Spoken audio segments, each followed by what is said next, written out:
Hi, this is Doug with IdahoMMA.com. I'm here with Brendon Raftery. There you go.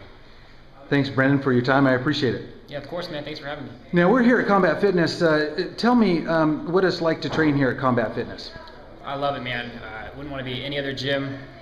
That's just, you got all the top guys here, and you always hear about Scott Jorgensen, Jesse Brock. Those are the main ones.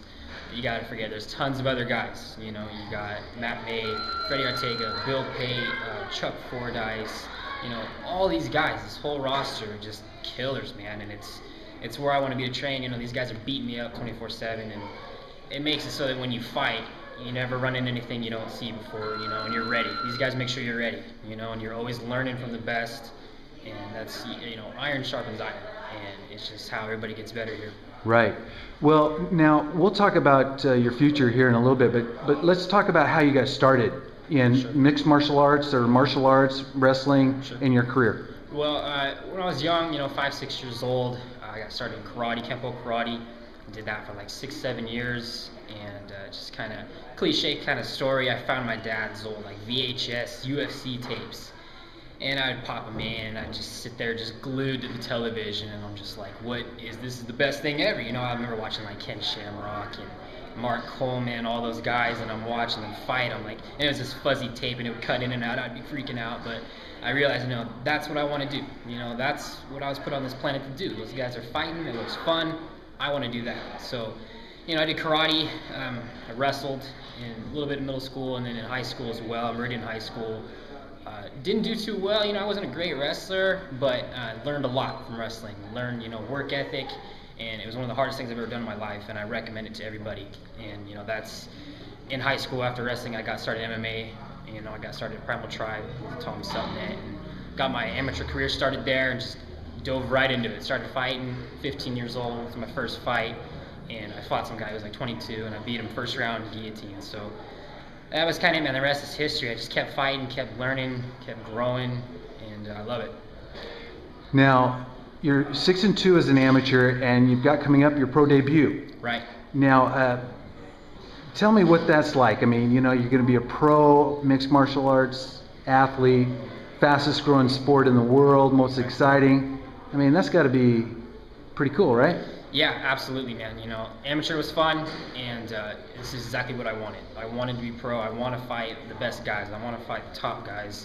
I want to start making my way through those ranks, through those bantamweight ranks, and I want to get to that number 1 spot. And it's time, I didn't want to be one of those guys who has like 20 amateur fights and just does it for fun.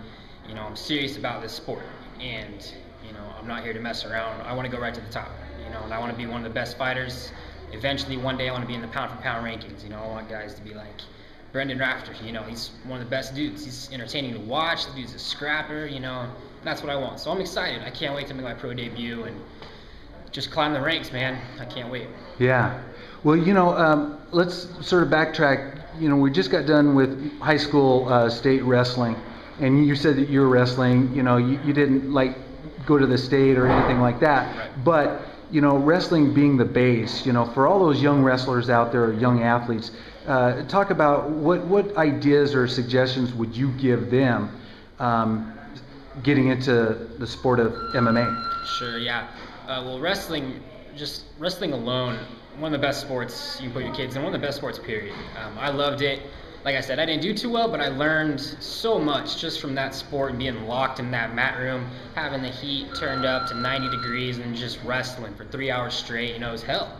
But it builds so much character, and it's part of what made me who I am today. It taught me work ethic, it taught me dedication, it taught me to be respectful. It kind of just gives you a guideline for your daily life as well, besides not just sports. But young kids who are coming out of wrestling, in the off season or whatever, stay busy, stay active, stay dedicated.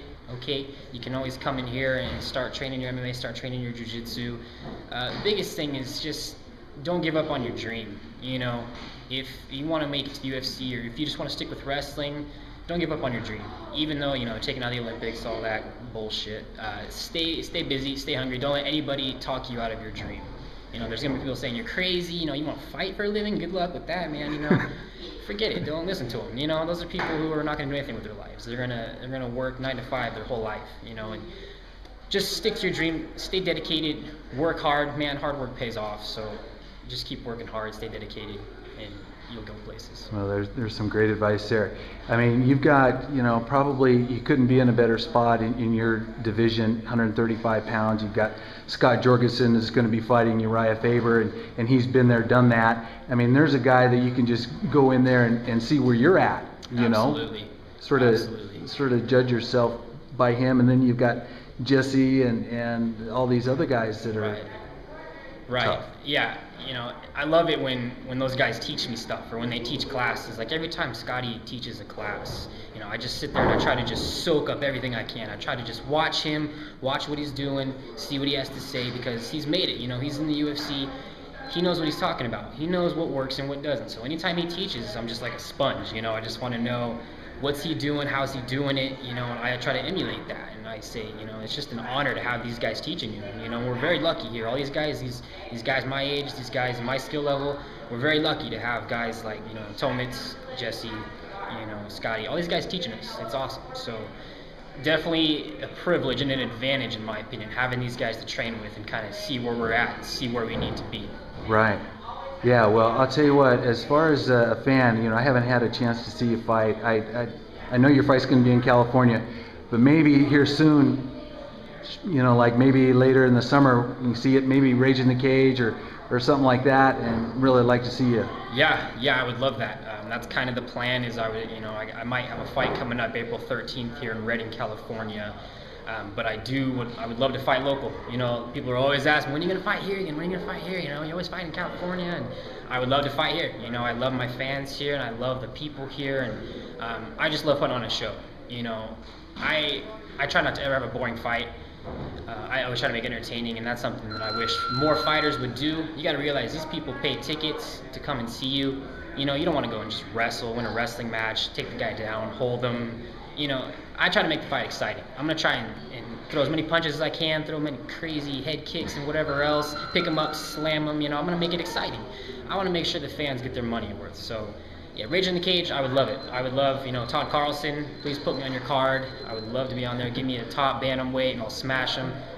Please keep me in mind when you're making that card. Yeah, I mean, I love to see it. Brendon, thank you for time out of your training. I appreciate it. And look forward to all the great things coming your way. Yeah, no problem, Doug. Thank you.